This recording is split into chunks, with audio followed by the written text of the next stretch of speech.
Well, good morning. We're here at Deacle Beach in Taylor County. I'm joined by Kevin Guthrie, Florida Division of Emergency Management, as well as the Administrator for FEMA, Deanne Criswell. And then, of course, Major General John Haas is our Adjutant General for the Florida National Guard, and here he comes now.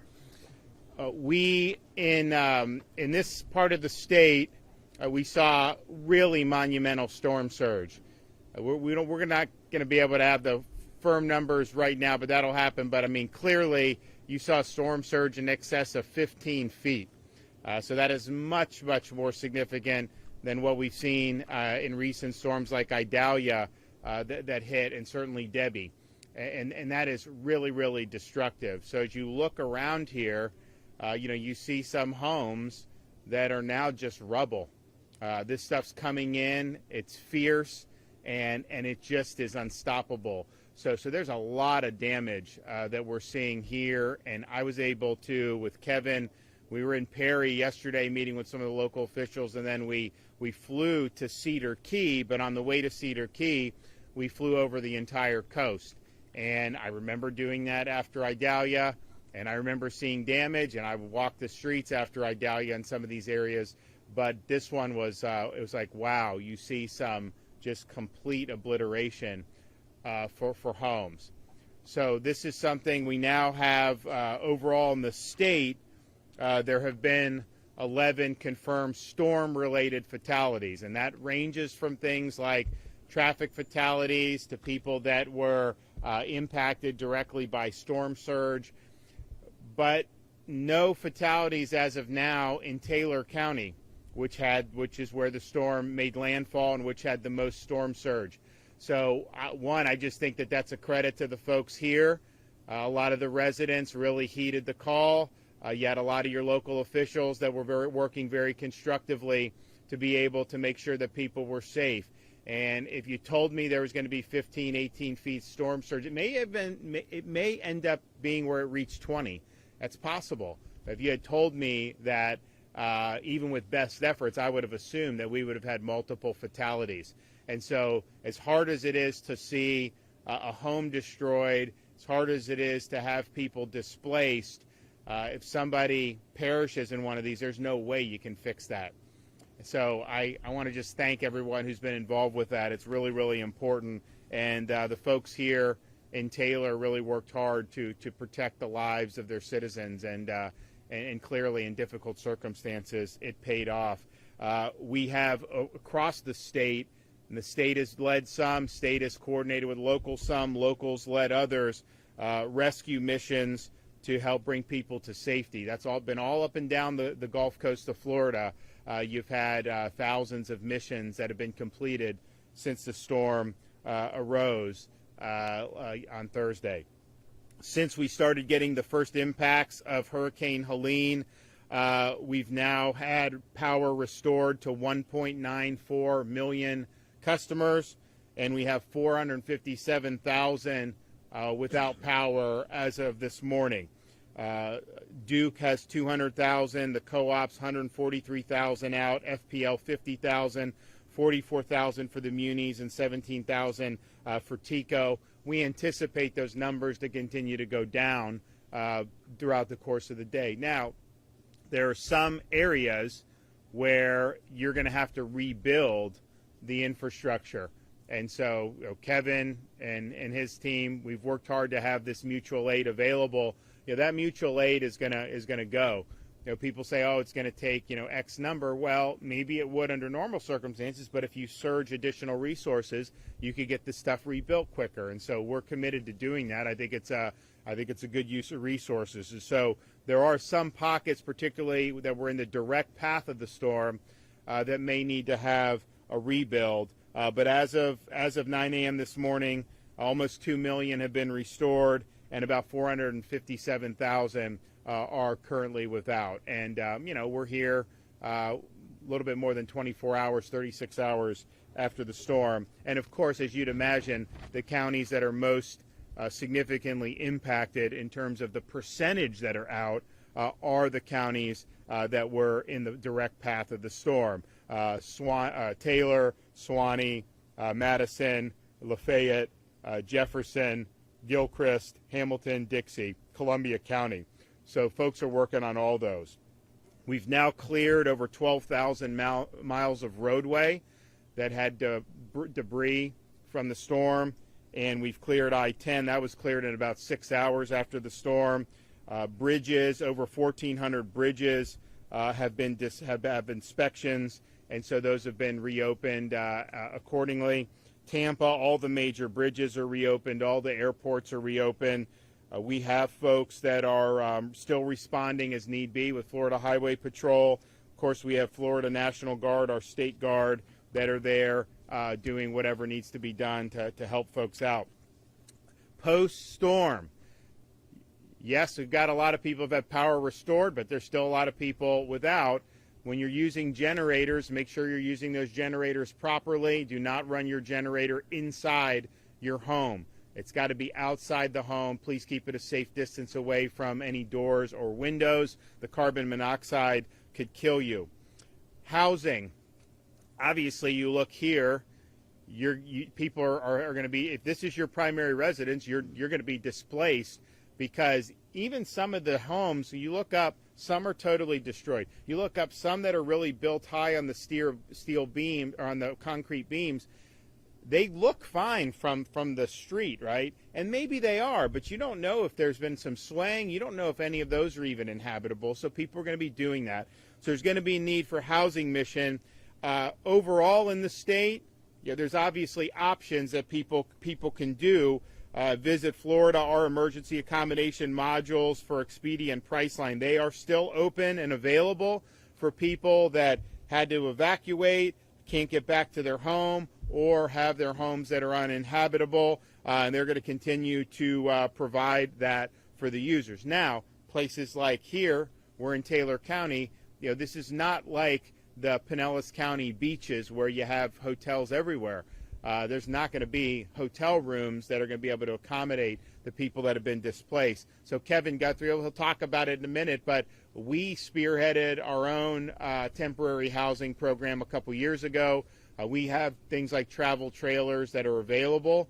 Now, sometimes people have that on their property and they rehab a home. Some of these homes, obviously, I think you're going to have to start from scratch. But nevertheless, Kevin is focusing here on these communities that were the most severely impacted for those temporary options, and we want to make sure that we're utilizing that program that we developed a couple years ago. Please listen to your local officials. I think that here in Deacle Beach, the residents are allowed to come back. I think in some parts of the state, maybe the local officials have made the decision not. Look, that's their call. I mean, clearly, we want people to be able to get back to their homes as soon as possible. It's really important that they can take stock of whatever damage, get back in if they're still in decent shape. And here's a little bit more difficult, but there's other places where there may have been some more modest damage where people can deal with that immediately.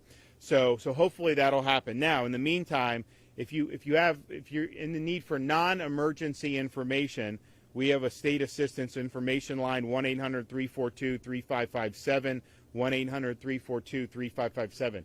That is non-emergency information that you may need. If you need assistance, non-emergency assistance through some of the resources that we either provide at the state level or with these private sector partners, you can call the Hope Florida line. Hope Florida has had this. This is something that is part, not even necessarily storm related. We're now doing the Activate Hope buses, so you're going to see that Activate Hope bus, I think, in Taylor today. There's going to be one in Perry. Activate Hope will be there. I think it's also going to be in either Madison or Hamilton counties. I think Madison. And what Activate Hope is doing is, if you go there, they can point out all the different resources in particularly the private sector that are available. For example, we've got groups that come in and provide hot meals. We've got groups that come in and help to fix homes. If you have a roof problem or you need a muck and gut, all that. So Activate Hope will be a node for that. And so if you want to call, and this had been like a 9 to 5 thing, and they came to me and said, give out this number. And a couple days ago I said, okay, well, what are the hours on this? Well, 9 to 5. I'm not giving out a number 9 to 5. I was like, when you have a hurricane bearing down, we got to expand it to 24 hours for at least a limited time. So for 2 weeks, it's going to be 24/7 for the Hope Florida line, and that is 1-833-GET-HOPE, 1-833-GET-HOPE. So it's going to be Taylor County High School today, Bridge Church in Madison County today, and will likely be in other parts of the state as we go on. So we are mindful, before I turn it over to Kevin, mindful of the fact that these storms clearly are difficult, and it doesn't matter which storm. You could go back all the storms we've had in the last 30, 40 years. They all present a challenge. They all cause damage in different ways. But certainly being here in this community, it is unique to have had a storm 13, 14 months ago that was a major hurricane. Seems like it was, not as big of a deal compared to what we just went, but it was a big deal. It was a big storm, Idalia. Then you've had economic dislocations with things like mill closures, and then you had Debbie, which was not a major hurricane, but still coming on almost the exact same path. And then you've had Helene coming on a very similar path as well. So that's been an awful lot thrown at one community in just a 14, 15-month time period. And so I'd ask all Floridians, keep the folks here in your thoughts and prayers. This is clearly going to be a focus point for Kevin and his team as we look to stabilize the situation and chart a way forward. So thanks, everybody, for all the hard work that you've done. I know it hasn't been easy, but people have been working around the clock. And the fact that we're here in Taylor County looking at all this monumental damage, and yet you didn't have a fatality here in the county, that's a testament to, I think, the folks here and the people that were working really hard to keep everyone safe. Okay, I'm going to now bring up Kevin Guthrie. Thank you, Governor. Appreciate your support and leadership. The State Emergency Response Team continues to work on search and rescue operations. If you do need help with reunification, that is something that we're starting to get a lot of questions on. If you need help with reunification, Red Cross helps us in that area, and they have the reunification assistance line.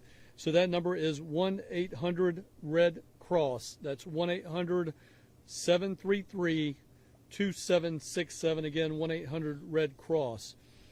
Crews are working around the clock to clear the roadways, repair critical infrastructure. We are working on getting our points of distribution open, and I think today, John, you have 31 open throughout the state. The Florida National Guard, Florida State Guard help us with that, including some right here in Taylor County. Right about now is when bad people start to prey on good people. So start looking out for scammers. Start looking out for people that are not licensed contractors. If it sounds too good to be true, it is. If somebody wants all of their money in cash up front, tell them, see the door, come back, go back on the road you came in on. Please make sure you're doing those things. You have a lot of Florida National Guard that are here. If you encounter somebody like that, find somebody in camo.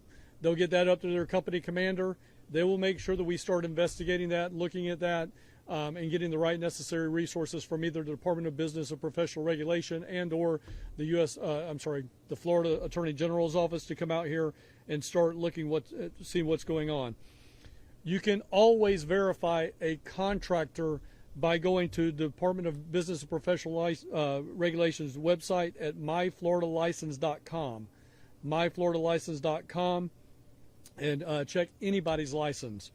Of course, if you cannot find one of our soldiers or airmen or any local law enforcement, state law enforcement here, you can always call us and report that at 1-866-532-1440. That number again is 1-866-532-1440.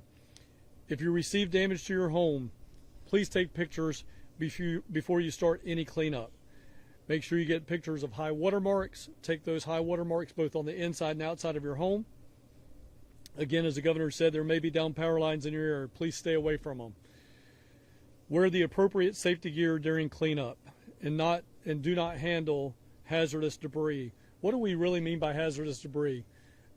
Every now and then people have common household chemicals that are in their homes, bleach, ammonia, things like that. Be very careful handling those items. Sometimes they, in my house, they're all in the same bucket. All right. If that ends up mixing together, some of that is off gases, really, really bad things that could be fatal to you. So please make sure you're not handling those household hazardous chemicals. Make sure you call somebody to come in and look at that and get that handled for you. Practice heat safety as well as you begin your cleanup efforts. Most of us, when we woke up this morning, there was a nice cool breeze in the air, but that's going to be very, very quickly replaced by the hot and humid temperatures of Florida. So please make sure you're watching out for heat stress. If you need help with your cleanup efforts, I talked about this yesterday. I'm glad to tell you that once again the state of Florida has teamed up with the Crisis Cleanup Line. So we have a one-stop shop now for you for crisis cleanup. All of this debris that's got to be picked up, all of the stuff that's going on your property. 1-844-965-1386. Again, 844-965-1386. We're glad to partner with Crisis Cleanup and get that type of stuff done. So they will work on getting a nonprofit teamed up with you to come and help clean up your property. Avoid unnecessary travel on the roadways, as it's still very dangerous due to the debris that's on the road. Make sure you listen to your local authorities on updates for when it's safe to return to your home. As the governor has already mentioned, you can call for information only. They are not a response organization, but for information only, our state assistance information line, again, 800-342-3557, and we can accommodate English, Spanish, and Haitian Creole on that line. The governor wanted me to talk specifically about housing, so I'm going to do that now. On the housing front, we have about 3 options that are in the hopper. So we'll start from the lowest and work up to the most significant. The first one is the state of Florida brought for the first time ever a state home repair program.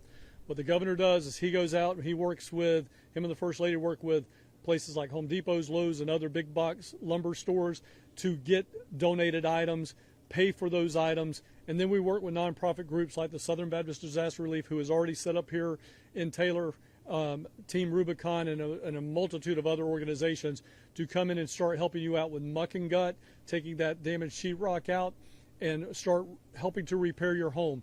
And it's a rough repair. I want to set everybody's expectation. They're not going to come in and paint. They're not going to put down new carpet. They're not going to put up, wallpaper or anything like that. They're going to get you roughed in, sheetrock, clean out the studs, help you with limiting the mold and mildew. That's the first step. So that's our state home repair program. The next step is the state's, what we refer to as non-congregate sheltering that the state of Florida does. These are travel trailers that come in. That is a 6-month program. FEMA has been very, very generous in the past and let us extend that from time to time on a case-by-case basis to up to 12 months. So that's the second one. We will bring those trailers in. We sometimes can do some donated trailers to help speed up the process, or if we've got a case where somebody needs to keep a trailer for a longer extended period of time, we can do some donations. But I want to set, especially right here on the beach inside of Taylor County, we cannot allow, Florida Building Code does not allow it, we cannot allow permanent travel trailer construction on grade here as your permanent solution. It's a temporary solution, but we want to help you get through that temporary onto what your permanent housing is going to be. A third program that will be available should FEMA declare individual assistance declaration is they will have for eligible applicants, again, eligible applicants may qualify for FEMA's direct housing program. That is a longer period of time. Again, ours is 6 to 12 months. And I'm sorry, Deanna and Robert, I'm putting you on the spot. 18. Okay. 18 months is their program. Now, they will look very similar. They will look very, very similar between the state's program and the federal program. In fact, we've actually even worked it out because I could get those sometimes cheaper than the federal government, that they will actually keep you in the same unit that is a state trailer, and then they'll buy the state trailer for me because I've already given them an instant cost savings. So you, the homeowner, may not see a transition, but you may very well transition from a state program into a federal program. So those are the 3 buckets. I want to let you know, and I think I can say this for Deanne, we want to move you into some type of housing program immediately, as fast as we can. State program's a little bit faster. The federal program is going to take a little bit of time to get turned on, but we want to get you to that point as fast as we possibly can. We're going to work together to get that done, and but that is our 3 programs: state home repair program, state housing program, federal direct housing program. And again, we've already got trailers on the way to Taylor County and portions of Levy County. That's happening today. We have staging yards in Central Florida, primarily for this area. It comes out of Marion County at the Florida Horse Park, so it's very close by. Those things are already starting to move today. So we'll get those in here to John at the Emergency Management Agency and start working with him as a local partner here and Sheriff Padgett to get those things done. So again, Governor, thank you for your leadership. I appreciate your help. Okay, Administrator. Thank you, Governor. Good afternoon or good morning, everybody. First, I just want to say on behalf of the President that we extend our deepest sympathies for those families that have lost loved ones as a result of Hurricane Helene, and to all of those who have experienced damages from this storm. We were able to move resources in here beginning on Monday of this week to support the state's responses needed.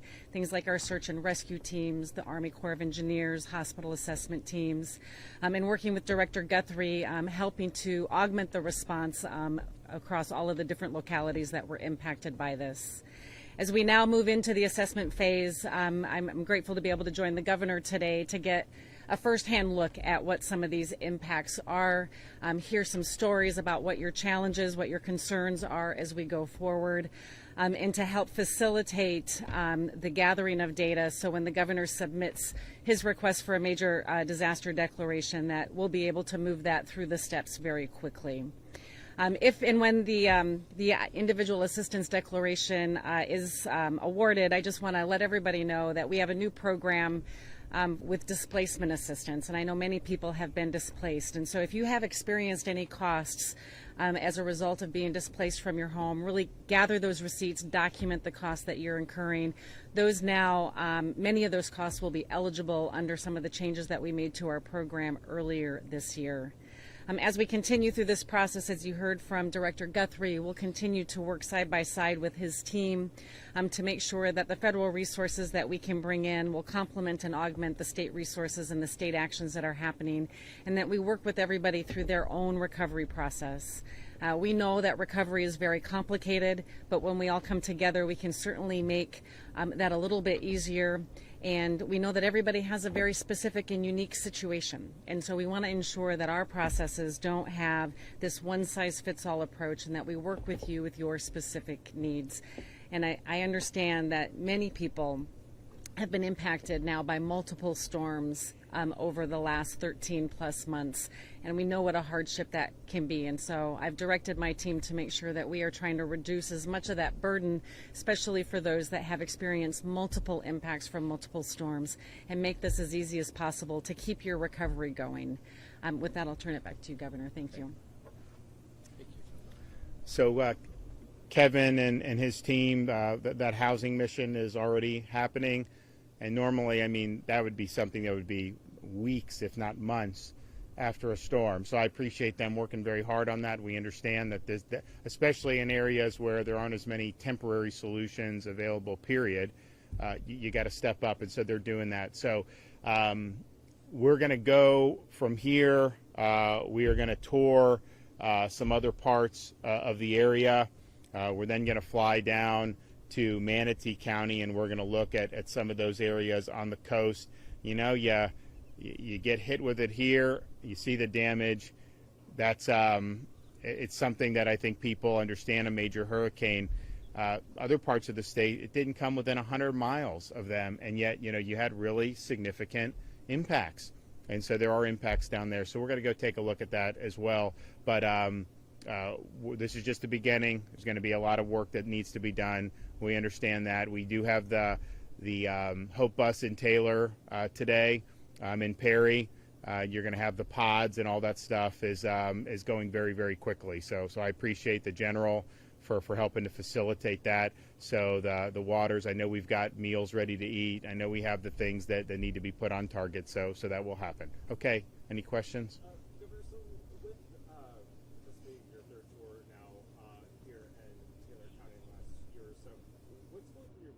see all these houses here behind you that are just destroyed now after being hit so many times? Well, I think it's the fact you get multiple storms, which is very, very difficult. And I mean, we got a massive state, right? And to have this one part get 3 storms, and then to have some of the economic dislocations that we've seen, I mean, it was a really, really difficult experience when they closed the plant right on the heels of Idalia, right in the same time period. So there's been a lot that I think the communities had to go through. It's not easy. It's very difficult. I mean, losing a home is huge. Losing an economic engine is huge. All these things, having to just deal with the storms. I mean, even if you don't lose your home, just going through them, it's a lot of anxiety. There's a lot of things that happen. So it's been a difficult stretch. There's no question about it. But I also think that the folks here are very gritty and very resilient. It's not going to be easy. It's going to take some time to kind of get back to where everyone wants to be. But that will happen. It will happen. I can't tell you when exactly, but I'm confident that it will happen. It's just too nice of an area. Folks here are too hard working for that not to happen. And with this being the 3rd storm that hit this county, some people are saying this is evident that this is like a climate crisis here. This area hasn't been hit for years before. What's your response to that? I wouldn't hazard a guess to say why the storms, have come here in the last year and a half or so. We have had times in recent history in Florida where we had no storms. 2006 to 2016, we didn't have any until Hermine hit. So these things are. So I don't know the answer. I don't think it's fair that you have one area that has gotten hit multiple times, and in ways these storms. You can have a certain strength of storm. Michael was a Category 5, devastating. It did not produce storm surge like this that we saw here. Some of the other ones that we've had, have done a lot of damage. Did not produce the type of storm surge that you've seen here. Why did that happen? Why here and not some other? I mean, you go a little further west from here, and right off the eye even, the surge was not even close to what it was here. It's kind of that nasty side of the storm just got absolutely wall up. So no one asked to be put in this situation. I don't have the explanation as to why we would have storms that would track into this particular part of Florida over a year and a half period. But what I do know is there's work to do, and so we're going to get back about the business of doing it. Devices that you've been expanding to the power systems, maybe around residential areas that might be in a direct path of a storm like this? So we'll talk a little bit more about kind of how this was used here. It was, for example, used in downtown Live Oak because they have flooding. Like literally, you look at Debbie, they had another, I think it was called Debbie many decades, same exact result.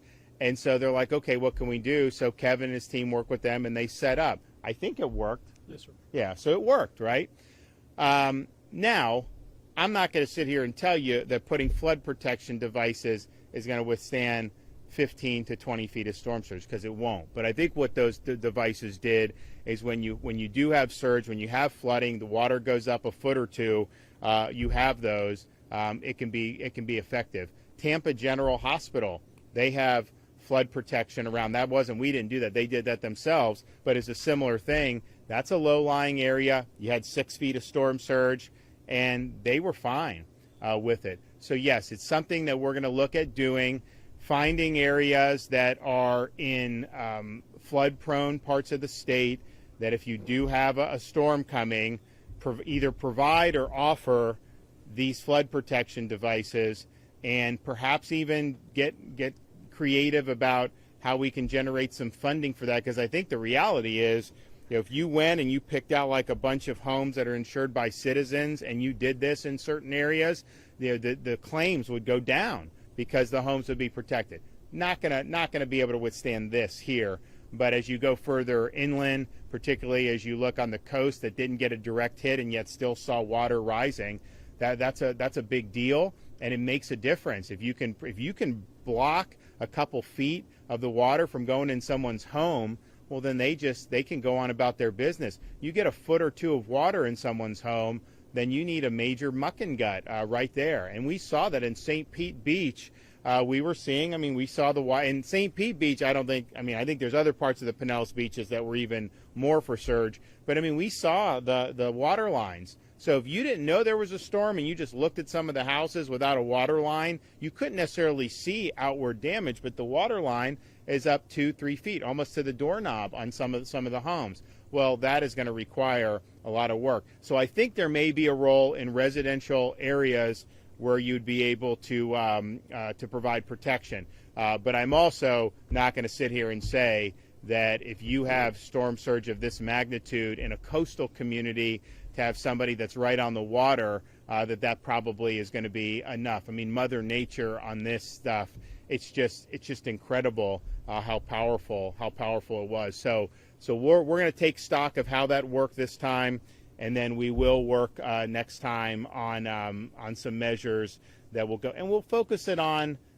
residential areas where people may have more limited means, not necessarily the high-end stuff where people could probably afford this on their own, but more of the blue-collar in places that are vulnerable. Okay, we're going to go on a tour. We're going to look at some more of the damage here in Taylor County, and then we're all going to go down to the Tampa Bay area and Manatee County and survey the damage there. Thanks. Okay. Oh. Thank you. I want to thank everybody for being here. Thank the governor for coming down.